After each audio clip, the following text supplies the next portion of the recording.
안녕하세요. 저는 서울에 살고 있는 30대 중반 여자입니다. 저는 현재 시댁 식구들과 연을 끊고 지내고 있는데요. 사연을 듣다 보니 문득 어처구니 없었던 시댁 인간들의 행실이 떠올라 이렇게 사연을 보내봅니다. 저와 남편은 중학생 때 같은 학원을 다니던 가깝지도 멀지도 않던 친구 사이였어요. 그저 지나가다 마주치면 반갑게 인사하는 그 정도 사이였죠. 그렇게 알고 지내던 남편과 저는 고등학생이 되면서 자연스럽게 각자 갈 길을 가게 되었어요. 그렇게 대학에 가고 지금 다니는 회사에 취업을 하게 되었고 그곳에서 남편을 우연히 다시 만나게 되었죠.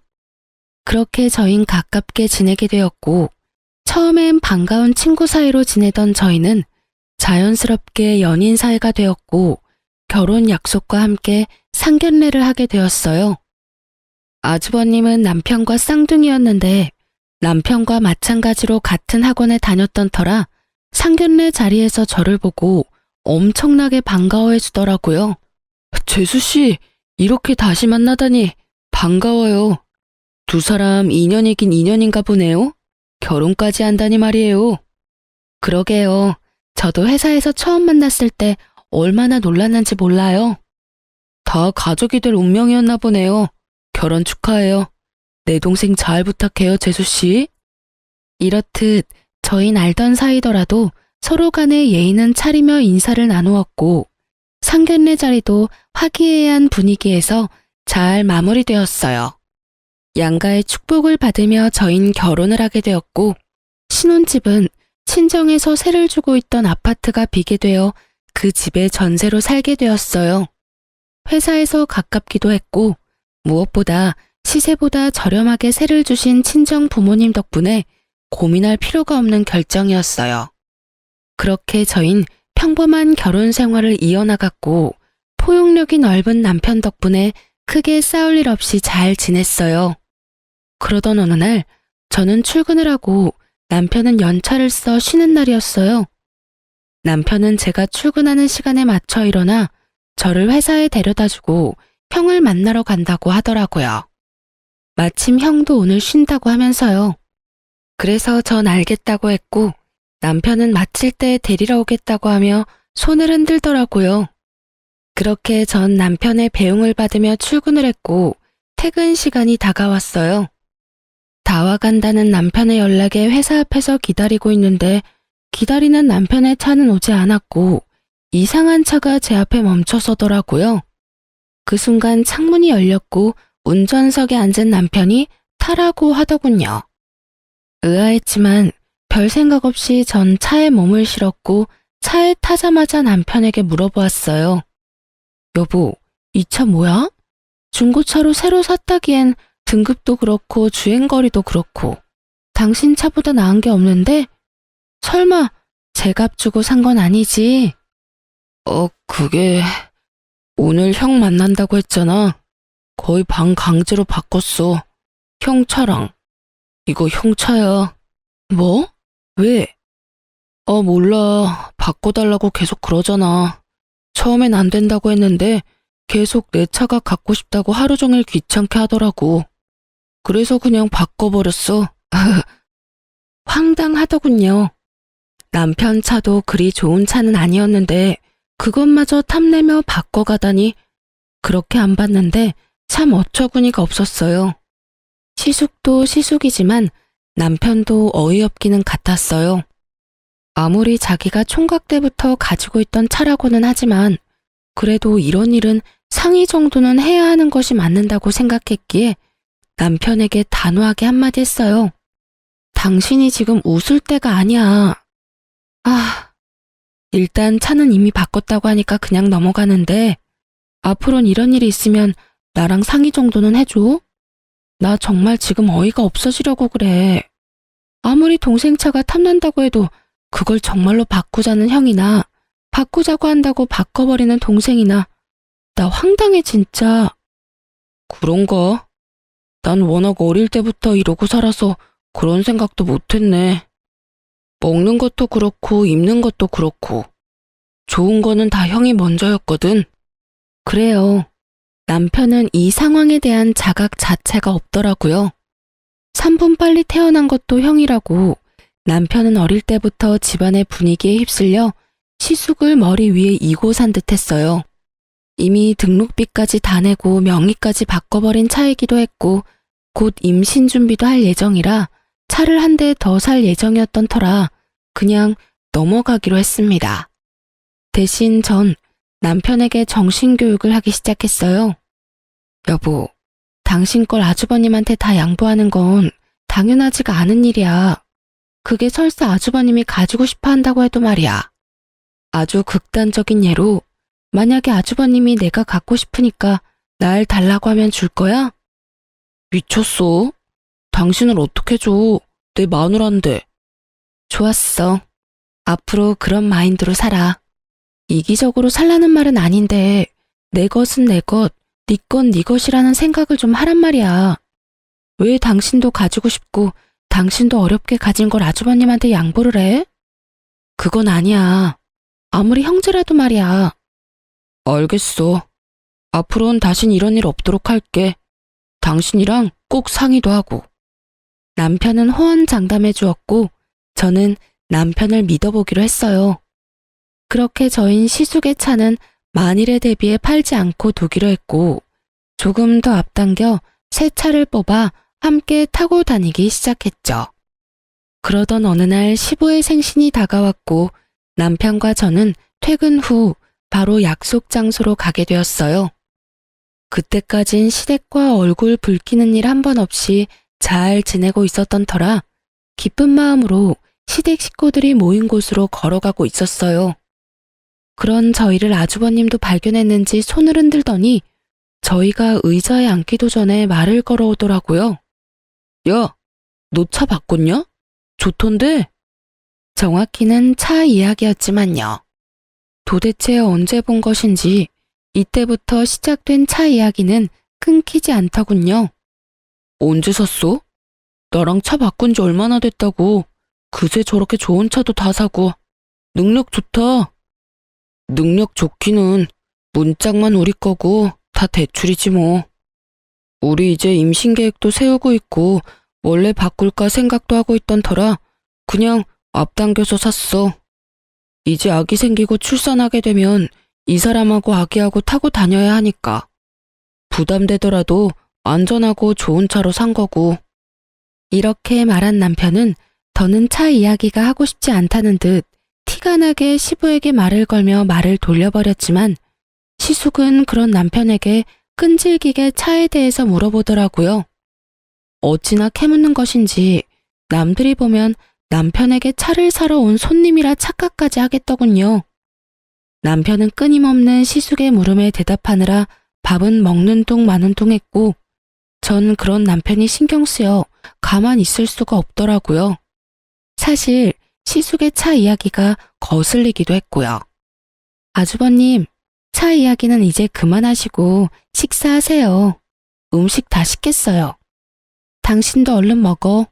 아까 회사에서부터 배고프다고 했잖아. 제 말에 시숙은 합주기가 되었고 시모는 사랑하는 장난말을 막은 저의 태도가 마음에 들지 않는지 연신 헛기침하더라고요. 그것도 저를 노려보다시피 하면서요. 시댁 식구들의 분위기를 보아하니 그간 남편이 어떻게 지냈는지 대충 알겠더라고요. 미쳐 날뛰는 시숙과 그런 시숙이라면 뭐든 다 잘한다 했을 시부 시모, 그리고 그 사이에서 뭐든 다 양보하며 살아온 남편까지. 전 시모가 노려보든 말든 남편을 챙겨주며 남편의 길을 살려주었고 저를 노려보던 시모도 이내 저에게서 시선을 거두고 시부와 시숙을 챙겨주더군요. 분위기가 티나게 확 가라앉았던 터라 이쯤하면 더는 차 이야기는 꺼내지 않겠지 했는데 시숙은 식사 자리가 끝나고 주차장을 가는 내내 저희에게부터 차 이야기를 하더라고요. 저의 표정은 점점 굳어져만 갔고 남편은 해탈을 했는지 표정에서 그 어떠한 감정도 보이지 않더군요. 이윽고 우리 차 앞에 섰을 때 시숙의 입에선 어이없는 말들이 흘러나오더군요. 야, 차키 좀 줘봐. 차키는 왜? 승차가 못 던지 보게. 조심해서 탈 테니까 얼른 차키 줘봐. 전 제 두기를 의심했어요. 차키를 맡겨둔 것도 아니고 어쩜 저렇게도 당당하게 차키를 달라고 하는 것인지 도무지 이해가 되지 않더라고요. 시숙도 시숙이었지만 더 어이없는 건 시부 시모였어요. 시숙이 차키를 달라고 하니 말리기는커녕 고개까지 끄덕이며 남편에게 차키를 내놓으라고 하는데 헛웃음이 나려고 하더군요. 전 혹시나 남편이 바보같이 차키라도 주면 어떻게 해야 하나 싶어 남편을 보았고 남편은 여전히 감정이라고는 없는 표정으로 말했습니다. 보험 때문에 안 돼. 이 차는 이 사람하고 나하고만 운전할 수 있다고. 그러면 먼저 가볼게. 나 피곤해서 얼른 가서 쉬어야겠어. 이렇게 말한 남편은 저를 후다닥 조수석에 태우더니 누가 막을 새도 없이 운전을 해서 그 자리를 빠져나와 버렸습니다. 그렇게 집으로 돌아온 남편은 밝게 웃으며 이렇게 말하더군요. 여보. 당신 말대로 했더니 속이 다 후련한 거 있지? 나 사실은 이때까지 살면서 좀 억울한 적도 있었는데 양보해야 한다고 워낙 그러니까 그게 맞는 줄 알았거든? 그런데 아니었나 봐. 속이 막 후련한 거 보니까.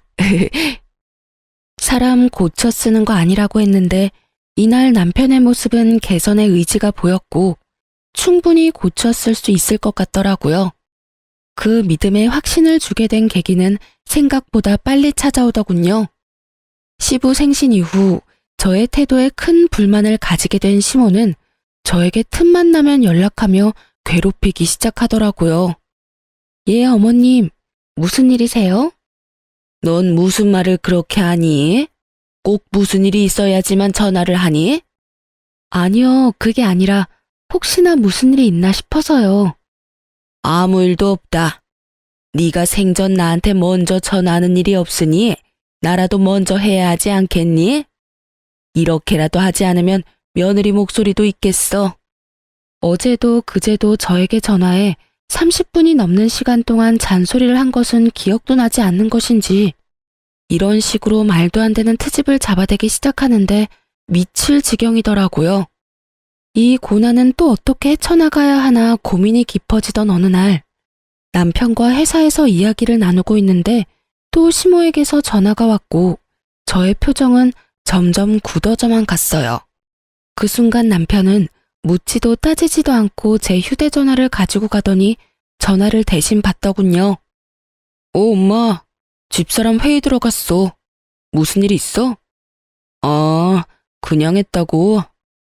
난 또 회사 있을 시간인 거 엄마도 뻔히 알 건데 전화 오길래 무슨 급한 일 있는가 싶어서 대신 받았더니 엄마, 앞으로는 급한 일이나 할 말 있으면 나한테 전화해. 집사람 요즘 회사에서 중요한 일 맡게 돼서 바빠. 알겠지? 그럼 끊어, 엄마. 이러고 전화를 끊어버리는데 통쾌한 건 둘째치고 얼마나 든든했나 몰라요. 이렇게까지 제 편이 되어줄 거라곤 생각도 못했는데 시댁 복은 없었어도 남편 복은 있다는 생각이 들며 참 고맙더라고요. 그렇게 시모에게선 더는 연락이 오지 않았고 평범한 하루하루를 보내고 있었어요. 그러던 어느 날 시숙의 결혼 소식이 들려오며 상견례 날짜가 정해졌다며 집으로 오라고 하더군요. 날짜 정도는 전화로 말해주면 될 텐데 굳이 집으로 오라고 하니 조금 의아한 마음도 있긴 했지만 생각해보니 얼굴 뵌 지도 오래된 것 같아 좋은 마음으로 겸사겸사 시댁으로 가기로 했어요. 남편과 저는 함께 퇴근하고 시댁으로 향했고 시댁에 도착하니 왜인지 모르게 분위기가 무겁더라고요. 원래라면 너스레를 떨며 장난을 걸어와야 하는 시숙이 조용한 것도 그렇고 묘하게 제 눈치를 살피는 시부 시모도 그렇고요. 남편은 무언가 알지 않을까 하는 마음에 남편의 눈치를 살피니 남편 역시 아무것도 모르는 눈치더라고요. 그렇게 식사는 시작되었고 밥이 입으로 들어가는 것인지 코로 들어가는 것인지 알 수 없는 그야말로 체할 것만 같은 식사 자리가 계속되고 있었어요. 도대체 무슨 이야기를 하려고 그리도 눈알들을 바삐도 움직이는지 알 순 없었지만 곤란한 부탁인 건 분명한 것 같아 전 애써 모르는 척하고 있으니 답답했던 시모가 운을 띄우기 시작하더군요. 이야기 들었지? 우리 장남이 드디어 결혼을 한다는구나. 상견례는 이번 달 마지막 주말에 하기로 했어. 그래요? 그러면 그날 시간 비워둘게요. 그나저나 좋으시겠어요, 어머님. 늘 아주버님 걱정하셨는데 이제 그 걱정은 안 하셔도 되겠네요? 그 걱정은 덜었는데 다른 걱정이 생겼지 뭐니. 어휴. 왜요? 무슨 일 있으세요? 그게 마땅한 집이 없지 뭐니? 집이 마음에 들면 돈이 없고 돈에 맞추니 집이 형편없고 그래서 요즘 고민이 깊어. 아, 그래서 다들 표정이 안 좋으셨구나. 그렇지 않아도 친구들 보니까 집 구할 때 다들 고민 많이 하더라고요. 한두 푼짜리도 아니고 급하게 생각하지 마시고 아직 시간 있으니까 천천히 알아보세요. 잘 알아보면 괜찮은 집도 꽤 있을 거예요. 그렇겠지? 그런데 너희 집은 어떠니? 살기가 괜찮니? 이때부터 무언가 이상함을 감지하기 시작했던 것 같아요. 시모 하는 꼴이 꼭 시숙이 차 물어오던 꼴과 같아도 너무 똑같았으니까요. 그래도 설마 저희도 전세로 사는 집인데 눈독을 들이는 걸까 하는 생각이 들었고 그저 저희 아파트에 매물이 났는가 보다 하고 생각했어요. 그래서 전 최대한 솔직하게 말했습니다. 신축은 아니긴 하지만 주변에 상가들도 많고 교통편도 좋아요. 무엇보다 회사가 가까워서 저흰 만족하면서 살고 있어요. 제가 이렇게 말하자 시모는 갑자기 제 손을 꽉 잡고 눈을 반짝이며 속내를 드러내기 시작하더군요. 아가, 그래서 하는 말인데 그 집 우리 장남이 좀 살면 안 되겠니? 너희가 살고 있는 그 집 우리 장남한테 좀 양보해 주렴. 네? 그게 무슨 말이세요? 말 그대로야. 너희가 사는 집 우리 장남한테 좀 주렴. 어차피 그 집 너희 친정 집이라고 했잖니. 네 친정의 자식이라고는 너 하나뿐이니 지금은 전세로 새들어 살고 있어도 언젠가는 다 네 것이잖니. 그러니 친정에다가 말 좀 잘해서 일찍 물려달라고 하고 그 집 물려받으면 네 신랑 명의로 해놓으렴. 그때부턴 우리가 다 알아서 하마. 아, 중간에 드는 세금은 우리가 다 알아서 할 테니 그건 걱정도 하지 마라. 우리도 그 정도 생각은 다 하고 있어. 이 무슨 말도 안 되는 헛소리인지. 농담이라고 해도 억소리가 날 것 같은데 표정을 보아하니 진담이 분명했고 긍정의 의미로 고개를 끄덕이고 있는 시부와 시숙을 보고 있자니 욕이 나올 것만 같더군요. 전 최대한 흥분을 하지 않으려 애쓰며 말을 이어나갔습니다. 어머니, 그런 말이 어디 있어요. 부모님께서 물려주신다고 하신 것도 아니고 제가 나서서 어떻게 물려달라고 해요. 그리고 혹시나 물려주신다고 한들 그 집을 아주버님께 내주고 나면 저흰 어디 가서 살라고요? 그거야, 너희 친정에 집 한 채 더 있잖니? 거기 사는 사람 내보내고 너희가 거기 들어가서 살면 되지 않니? 설마 우리가 너희 길거리에 내앉게 하겠어? 다 생각을 해놨지. 정말 어이가 없더군요. 어쩌면 이렇게 당당하게 친정 부모님의 집으로 이딴 말도 안 되는 계획을 세웠던 것인지, 아니 애초에 친정에 노는 집이 한 채 더 있는지 어떻게 알고 있는 것인지 의문만이 가득했고 시모의 물음에 답도 하지 않고 생각해보니 상견례 날이 떠오르더라고요. 저희가 상견례를 할 당시 아빠가 한 채는 지금 세주고 있고 한 채는 곧 비니 저희 보고 들어가서 살라고 했던 말씀을 하셨고 시댁 식구들은 그 말을 이때껏 기억하고 있다가 이런 계획을 세운 듯 했어요. 짧은 찰나였지만 곱씹으면 곱씹을수록 어이없고 화가 치솟더군요. 전 더는 흥분을 가라앉히지 못하고 언성을 높였고 남편 역시 더는 듣고 있을 수 없다는 듯 제 말에 이어 고함을 지르더라고요. 어머님, 제발 말도 안 되는 소리 좀 하지 마세요. 그게 말이 된다고 생각하세요? 그래, 엄마. 제발 좀 그만해. 양심이 없어? 아니면 생각이 없는 거야? 다들 정말 왜 이렇게 염치들이 없어? 뭐? 집을 내놓으라고? 우리한테 집 맡겨놨어? 심지어 그 집, 처가집이야. 우리 돈으로 장만한 집을 내놓으라고 해도 제정신이 아니라고 할 마당에 뭐? 처가에서 집을 받아와서 내놓으라고? 그게 제정신 박힌 사람들이 할 일이야? 그야말로 남편은 울분을 토해내기 시작했고, 그런 남편을 보던 시부가 자리에서 벌떡 일어나더니 남편의 뺨을 때리더라고요. 어디서 큰 소리인 거야? 네 눈에는 부모는 보이지도 않는 거냐? 내가 널 이따위로 가르치든? 그럼 이 말도 안 되는 소리를 그냥 듣고만 있어야 했나요? 뭐가 그렇게 말도 안 된다는 말이냐? 우리도 다 생각해보고 내린 결론이야. 어차피 노는 집이고 어차피 너희가 물려받을 집인데 좀 일찍 물려받아서 네 형 결혼 선물로 집 한 채 주는 게 뭐 큰일이라고 이리도 큰 소리인 거야? 뭐가 그렇게 큰일이라고 하셨어요? 이게 큰일이 아니라고요? 그래. 너희가 눈 딱 감고 집만 받아오면 간단하게 해결될 일 아니냐? 저것도 말이라고 하는 것인지 참 대단한 인간들이라는 생각만 들더군요. 남편 역시 더는 말이 통하지 않는다고 생각했는지 제 손을 잡고 일어나며 단호하게 한마디 했어요. 전혀 간단하지 않고요.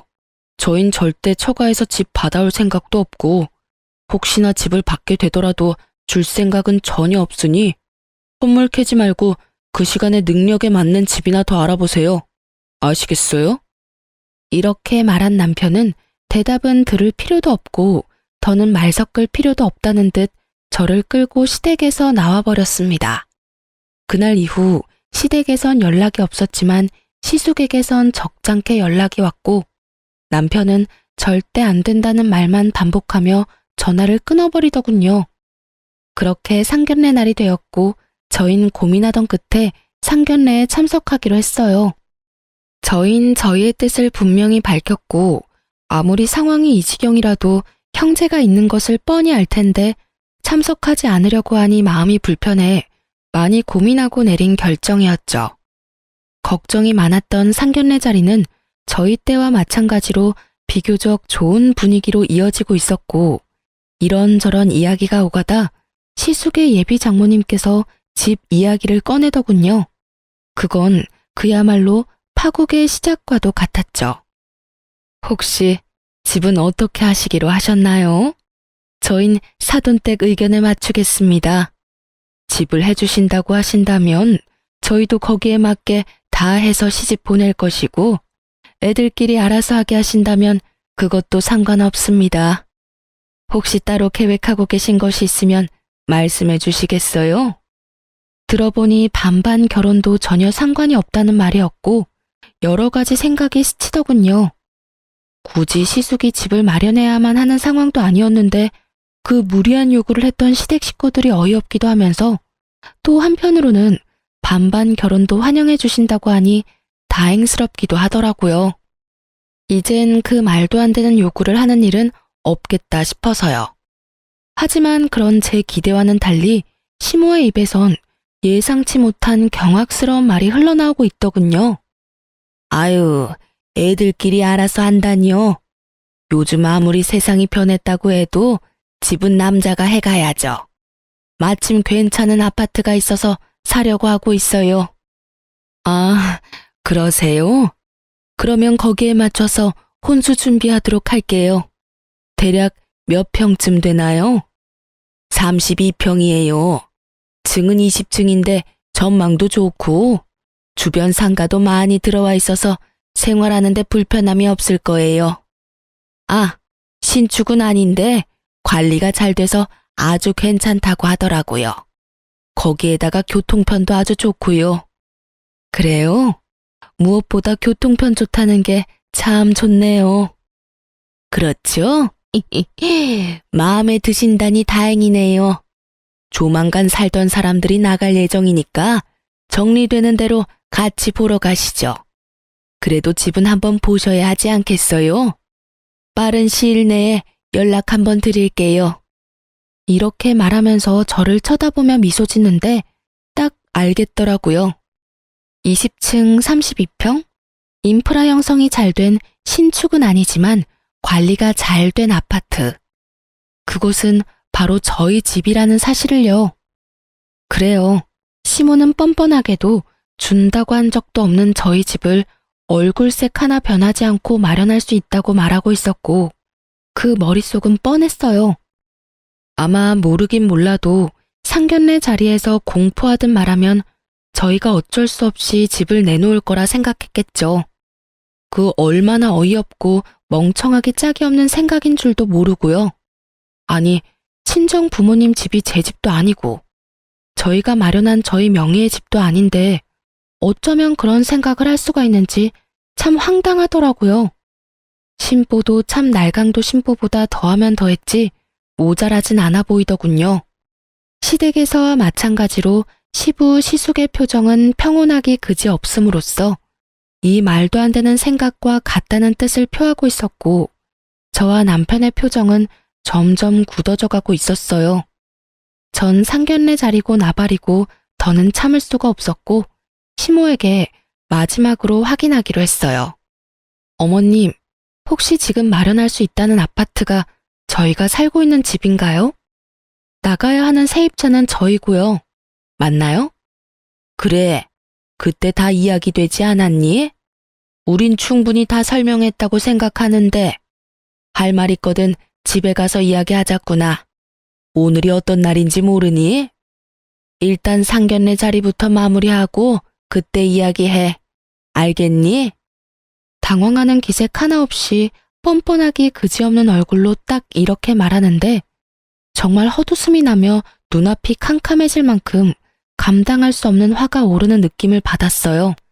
떠오르는 많은 말들이 뇌를 거치지 않고 입으로 나오려는 순간 지나치게 차분한 남편의 목소리가 들려오더라고요. 말씀 중에 죄송한데 제가 중요하게 꼭 드리고 싶은 말이 있네요, 사돈 어르신. 지금 저희 쪽에서 말하고 있는 그 아파트는 아마 마련하지 못할 겁니다. 그 집은 저희가 살고 있는 집인데 저희가 내어줄 생각이 전혀 없거든요. 아니, 내어드릴 수가 없다는 말이 더 맞겠네요. 그 아파트 저희 처가에서 저희가 좀 더 편안하게 결혼 생활하라고 저희에게 세주신 집입니다. 그런 집을 저희 부모님께서 며칠 전부터 계속 내놓으라고 생떼 아닌 생떼를 부리시네요. 남편의 말에 사돈댁에게선 아무 말 없이 표정이 굳어버렸고 그런 상황을 살피던 시모는 노발대발하며 남편을 핀잔하고 나서더군요. 아닙니다, 사돈. 다 오해예요. 넌 왜 그런 말을 하는 거야? 그리고 생떼? 그게 부모한테 할 말이야? 그럼 이걸 보고 생떼라고 그러지 달리 뭐라고 할 수 있겠어? 분명 안 된다고 했지.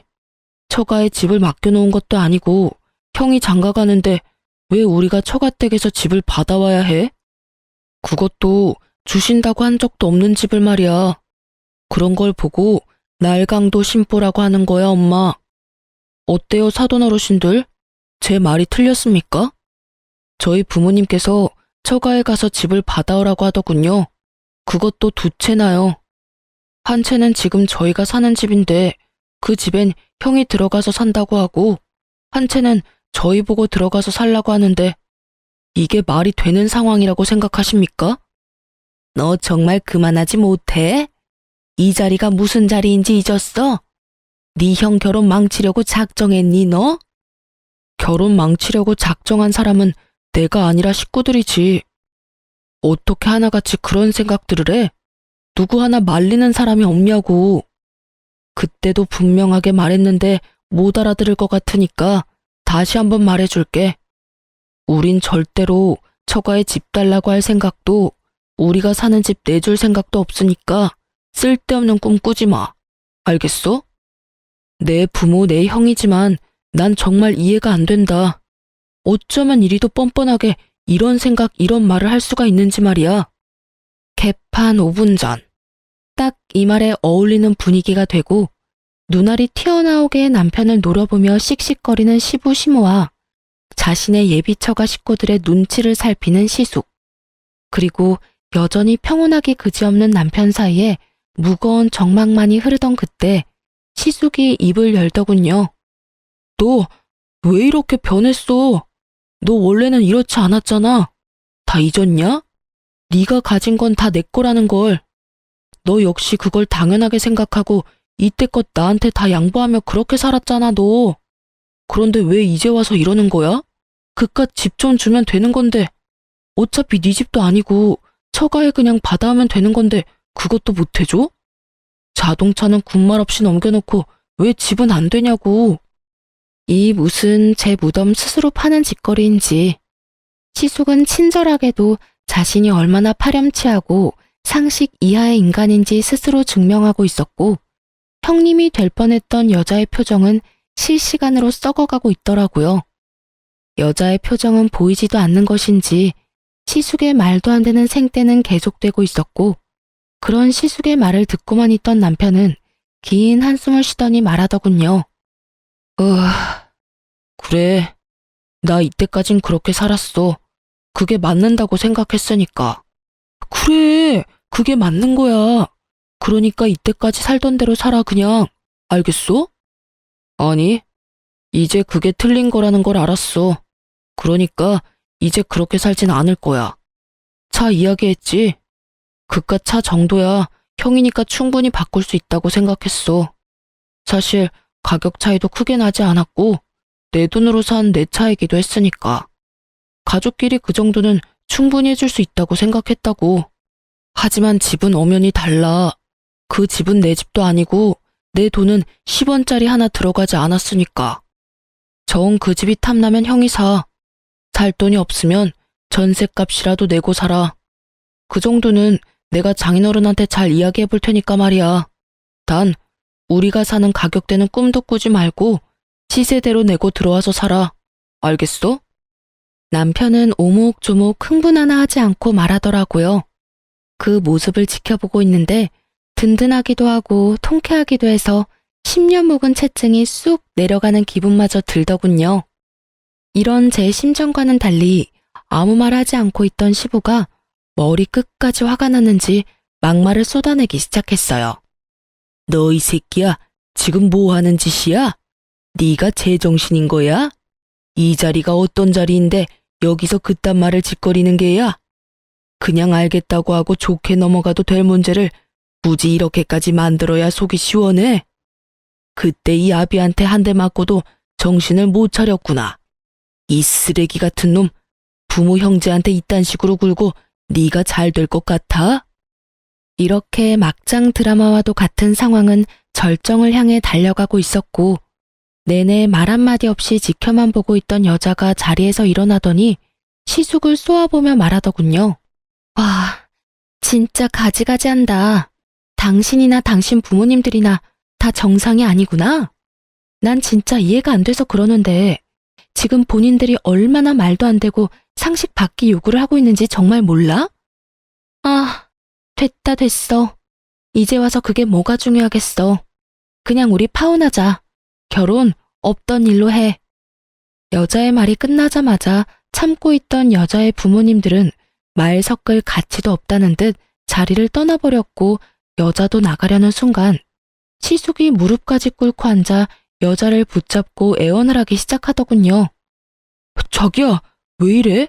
파혼이라니. 결혼을 하지 말자니. 우리 사랑하잖아. 그런데 어떻게 헤어져서 살아? 어? 그러지 말고 다시 생각해. 당신도 나 없이는 못 산다고 결혼하자고 했었잖아. 사랑? 당신 없이 못 살아? 그건 그때고 지금은 달라졌어. 그땐 당신이 이렇게까지 파렴치한 인간인지 몰랐을 때 말이고, 지금은 당신이 얼마나 인간 이하의 생각을 가지고 있는지 다 알아버렸거든. 무슨 말을 그렇게 해? 아, 아파트 때문에 그래? 그거라면 아무 걱정하지 마. 이 녀석이 요즘 좀 제정신이 아니라서 그래. 조금만 기다려주면 내가 무슨 수를 써서라도 아파트 받아올게. 정말이야, 맹세할 수 있어. 시숙의 말을 듣고 있던 여자는 어이가 없다는 듯 시숙의 팔을 뿌리치며 코웃음을 치며 말하더군요. 야, 넌 어떻게 그런 생각을 할 수가 있는 거야? 이제 신기하기까지 해. 내 말 잘 들어. 네가 능력이 안 돼서 부모 도움 받는다고 해도 이해는 했겠지만 한심했을 텐데. 뭐? 동생 처가에서 집을 받아온다고? 그것도 자랑이라고 짓거리고 있는 거야? 아니, 애초에 그게 말이 된다고 생각하는 거니? 난 말이야. 만약에 네가 돈이 없다고 나한테 솔직히 말했으면 반반도 상관없었고 내가 집을 마련해서 올 수도 있었어. 보통 사람들은 이런 생각들을 하고 산다고. 알겠니? 자기야. 그놈의 자기 소리 좀 하지도 마. 소름 끼치니까. 너랑 네 부모님 하는 꼴 보아하니 결혼했다간 모르긴 몰라도 내 인생 말아먹는 건 시간 문제일 것 같은데 너 같으면 그런 결혼 하겠어? 미치지 않고서야 절대 안 하지. 어쨌든 우리 결혼도 우리 만남도 여기서 끝이니까 다시는 내 앞에 나타나지도 말고 연락도 하지 마. 알겠어? 아참, 그리고 너 웬만하면 결혼하지 말고 이번 인생은 그냥 네 부모랑 살아. 괜히 애먼 여자 데리고 와서 인생 망치지 말고. 알겠니? 사이다와도 같은 발언을 마친 여자는 저희 부부의 앞에 서서 감사 인사를 전하더군요. 정말 감사해요. 그런 말까지 해주시는 게 쉬운 일이 아니었을 텐데 다 말씀해 주셔서 덕분에 인생 구제했네요. 정말 정말 감사해요. 여자는 그대로 나가버렸고 모두가 떠난 그곳에서 저흰 그야말로 공공의 적이 되어버렸더군요. 시모는 온갖 욕을 하고 있었고 시부는 먹지 않고 뒀던 식전주를 연신 들이키고 있더라고요. 시숙은 남편을 한 대 칠 요량으로 주먹을 부들부들 떨고 있었고요. 너 이 자식, 너 때문에 지금 내 결혼이 깨졌어? 너 이걸 어떻게 책임질 거야? 내 인생 어떻게 할 거냐고. 그걸 왜 나한테 물어? 형 인생 형이 알아서 해야지. 그리고 앞으로는 이때껏 내가 부모님께 주던 생활비도 드리지 않을 거니까 형이 알아서 해. 오늘 보니까 굳이 나 혼자 부모님을 챙길 필요가 없어 보이더라고. 당연히 대신 내주던 부모님 대출금도 마찬가지로 내주지 않을 거니까 그것도 이제부턴 형이 감당해. 뭐라고? 갑자기 그건 왜? 내가 돈이 어디 있어? 그럼 나는 돈이 차고 넘쳐서 부모님 드린 줄 알아? 나도 다 회사에서 일해서 번 돈으로 드린 거니까 형도 월급 받은 걸로 보태드려. 잘난 장남이 이제부턴 알아서 하라고. 못난 차남한테 바라지 말고. 그리고 형이 이때까지 빌린 돈도 다 갚아. 이때까지 나한테 돈 빌릴 때마다 온 메시지도 다 보관하고 있고 입출금 내역도 고스란히 다 남아있으니까 한 푼도 빼지 말고 다 갚아. 혹시나 해서 말인데 안 갚으면 아무리 가족이라도 경찰에 신고할 테니까 그런 줄 알고. 그럼 우린 이만 가볼게. 더 있다가 귀가 썩을 것만 같아서 말이야.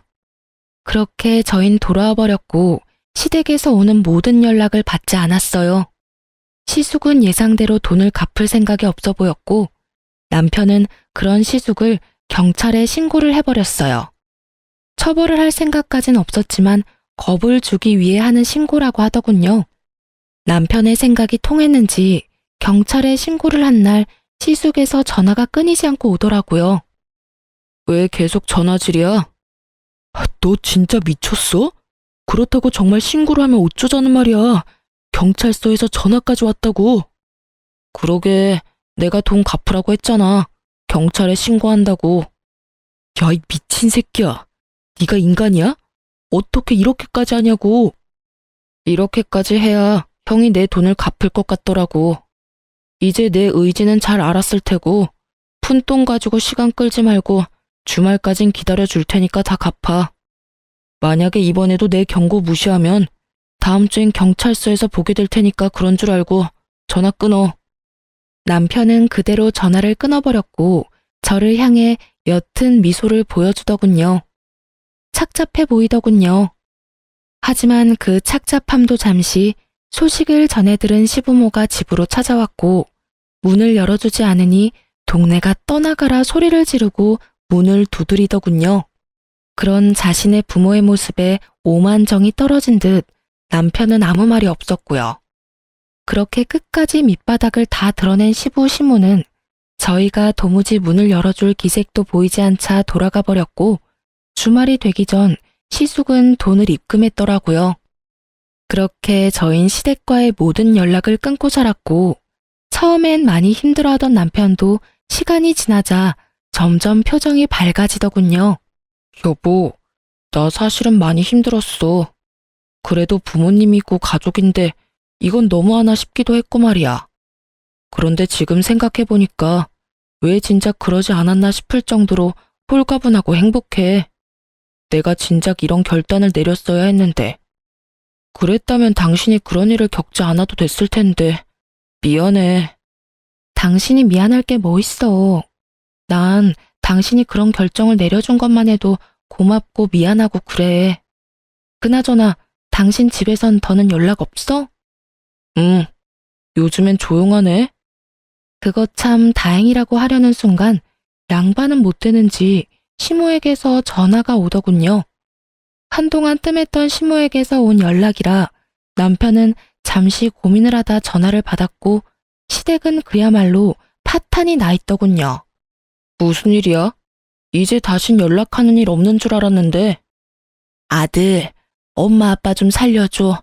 우리가 다 잘못했어. 왜 나한테 그런 말을 해? 그 잘난 장남은 어떻게 하시고? 그게 그놈 집 나갔어. 글쎄 네가 보태주던 돈을 다 자기가 내야 한다고 생각하니까 그게 아까웠는지 갑자기 독립을 한다고 하면서 짐을 싸서 나가버렸지 뭐야. 그리곤 연락조차 안 된다. 그래서? 그래서라니? 너도 알다시피 우리한테 돈이 어디 있어?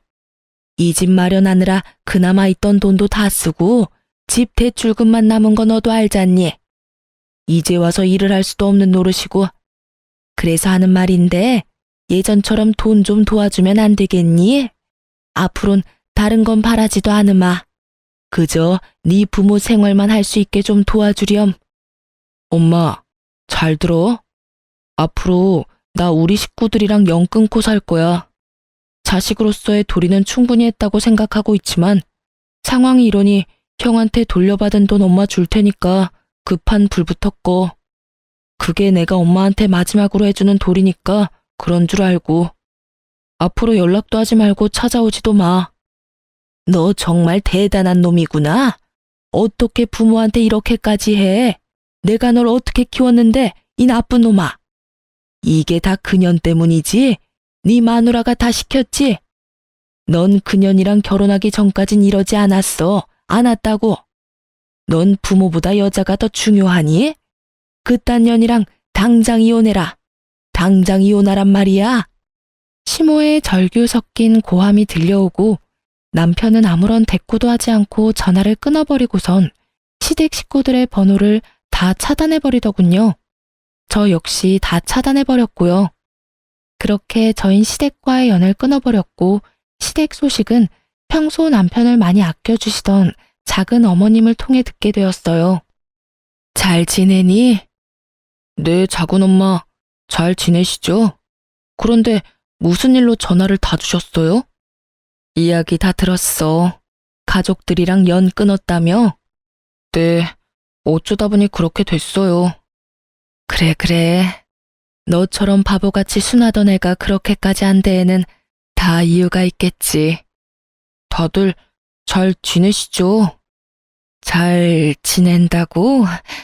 잘 지내기보단 드디어 정신 차리고 살고 있지. 너하고 연락도 끊기고 돈 나올 구멍이 없으니까 글쎄 네 부모들이 네 형 회사에 찾아갔다고 하더구나. 회사 앞에서 자리 퍼질고 앉아서 울고불고 하니까 사람들 몰려서 구경하고 난리였나 봐. 그 사람 많은 회사 앞에서 네 형이랑 네 부모랑 큰 실랑이가 일어나고 네 형이 결국 네 부모님들을 내팽개치다시피 하고 도망쳤다고 하더구나. 그러니 어떻게 됐겠어? 입 달린 것들은 다 한마디씩 하고 부모 버린 자식이라고 회사에 소문이 파다하게 다 퍼졌을 거야. 네 부모님들은 처음엔 나한테 전화가 와서 두 아들 다 나쁜 놈이라고 하면서 하소연을 하더니 돈 좀 빌려달라지 뭐니. 나라고 뭐 돈이 있겠니? 아니 있다고 해도 안 빌려주지. 그래서 없다고 했더니 그 자랑자랑하던 집 팔고 작은 집으로 이사했다고 하더라. 그 덕에 빚은 대충 다 갚은 것 같던데 생활비가 없으니 소일거리라도 하면서 근근히 생활하고 있나 봐. 그러니 이제라도 정신 제대로 차린 거 아니겠어? 어휴, 제가 참 뭐라고 해야 할지 모르겠네요. 저 역시 부모 버린 건 마찬가지니까요. 그런 말 하지 마라. 내가 말했지? 너 같은 애가 그렇게까지 했을 땐 다 그만한 이유가 있을 거라고. 내가 처음 시집 왔을 때 네가 3살이었어. 넌 그때부터 몇 분 일찍 태어난 형도 형이라고 얼마나 눈치를 살피던지. 그 어린 게 뭘 안다고 그렇게 했겠어? 다 네 부모가 그렇게 강요하면서 키웠으니까 그랬지. 난 네가 이렇게 해주길 내심 바랬단다. 그러니 그런 죄책감은 가지지 말려무나. 살다가 더 많이 살아가다가 네 마음도 많이 누그러지고 네 부모님들도 반성 많이 하면 그때나 돼서 한번 찾아뵙거라. 그러면 되는 거야. 그렇게 말씀해 주셔서 감사해요. 그래. 이런 말하기 그렇지만 이제라도 연 잘 끊었다. 이제부턴 네 가정 잘 꾸리고 살아가. 이제 네 가족은 네 집사람이니까 행복하게 해주렴. 네, 작은 어머니. 작은 어머님의 위로를 받은 남편은 한결 더 편안해 보였고 그 소식을 마지막으로 저흰 시댁 소식을 들을 수가 없었어요. 저흰 잘 살고 있어요. 집도 회사에서 더 가까운 곳으로 이사를 했고 전화번호도 바꿔버렸죠. 시부 시모에게선 연락이 오지 않는데 시숙에게서 다른 번호로 연락이 계속해서 와 어쩔 수 없이 바꿔버렸네요. 다행스럽게 시숙은 회사로는 찾아오지 않았고 시부모는 남편에게 워낙 관심이 없었던 터라 남편의 회사를 모를 거라고 하더군요. 그래서 회사는 계속 잘 다니고 있어요. 아, 그리고 저 임신을 했어요. 지금은 5개월째이고 아기도 저도 아주 건강하답니다. 출산이 다가올수록 어쩔 수 없이 시부모님 생각이 나더라고요. 그래서 남편에게 혹시나 연락을 하고 싶다면 그렇게 해도 된다고 했더니 남편은 이렇게 말하더군요. 사실 생각이 나지 않는다면 거짓말이지. 그래도 나 연락 안 할 거야. 이런 일로 연락하기 시작하고 다시 왕래하기 시작하면 같은 일이 반복될 게 뻔해. 덩달아 우리 애한테도 피해가 갈 거고. 난 이제 그런 일 내 가족이 겪게 하진 않을 거야. 남편의 뜻은 확고해 보였고 저도 그 이후론 말을 꺼내지 않았네요. 그러면서 하는 말이 그래도 돌아가시기 전엔 연락을 드려 찾아뵐 것이라고 했고 그땐 저도 함께 하겠다고 했어요. 저흰 이렇게 살고 있어요. 요즘 남편과 저의 유일한 낙은 검진 때마다 무럭무럭 자라고 있는 아기를 보는 것이네요. 원래도 다투는 일이 거의 없었는데 임신을 한 후엔 더 다툴 일도 없고 아주 잘 지내고 있어요. 이렇게 저의 시댁과 인연을 끊게 된 이야기는 끝이 났습니다. 긴 사연 함께 해주셔서 감사해요. 그럼 전 이만 물러가 볼게요. 좋은 하루 되세요.